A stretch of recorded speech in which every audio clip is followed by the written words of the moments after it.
கவிதையை, ஒரு ஜோக்க எப்படி புரிஞ்சுக்கிறது? ஆபாசமாக ஒரு ஜோக் அடிக்கப்படுது, சிரிக்கவே கூடாதுங்க அந்த ஆபாச ஜோக்குக்கு. தனி மனிதன் குற்றம் செய்யலாம், அதை கண்டிக்கக்கூடிய சமூகம் தான் நல்ல தலைமுறையை உருவாக்கும். அதற்கு பின்னால் கைத்தட்டுகின்ற சமூகம் மிகப்பெரிய பேரிழிவை சந்திக்கும்.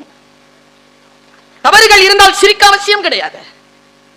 எங்கே தவறு நடந்தாலும் நீங்கள் பகிஷ்கரியுங்கள், நீங்கள் புறக்கணியுங்கள். எல்லாம் மேல இருக்கிறவன் பார்த்து பாருன்னா நீங்க சிரிக்கிறீங்க. அது நமக்கு அம்மாக்கு நடந்தா சிரிப்போமா? இல்ல நம்ம மனைவிக்கு நடந்தா சிரிப்போமா? கோர்ட்டுக்கு போக மாட்டோம், கேஸ்க்கு போலீஸ் ஸ்டேஷன் போக மாட்டோம். ஜோக்ல மட்டும் எப்படி சிரிக்கிறீங்க? எதற்கு சிரிப்பது, எதற்கு சிரிக்க கூடாது, எதற்கு சிந்திப்பது, எதை பற்றி சிந்திக்க அவசியம் இல்லை என்று தெரிந்து கொள்வதற்கு உங்களுக்குள் ஒரு கவிதை நிகழ வேண்டும். கவிதை என்றால் என்ன என்பது உங்களுக்கு புரிய வேண்டும்.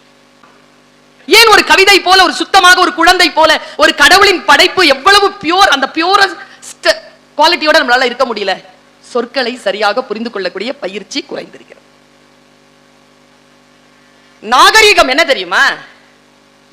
உலகத்தில் மனிதனுடைய நாகரிகம் பாஷை, பாஷையின் நாகரிகம் கவிதை என்று சொன்னார் தீபம் பார்த்தசாரதி.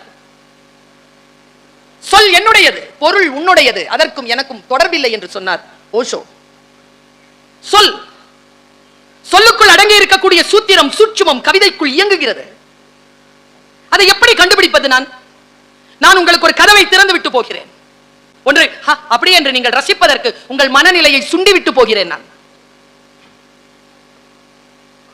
அப்புறம் அப்படின்னு சொல்லாதீங்க. அப்படியா? இந்த ஆச்சரியமே இல்லாம படிச்ச இன்னைக்கு சமூகத்துக்கு. குழந்தைக்கு ஏதோ ஆச்சரியப்படுத்திருங்களா பாப்போம்.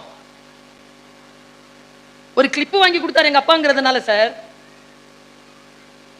எப்போ ரம்ஜான் வரும்னு காத்து இருந்திருக்கிறேன் நான்.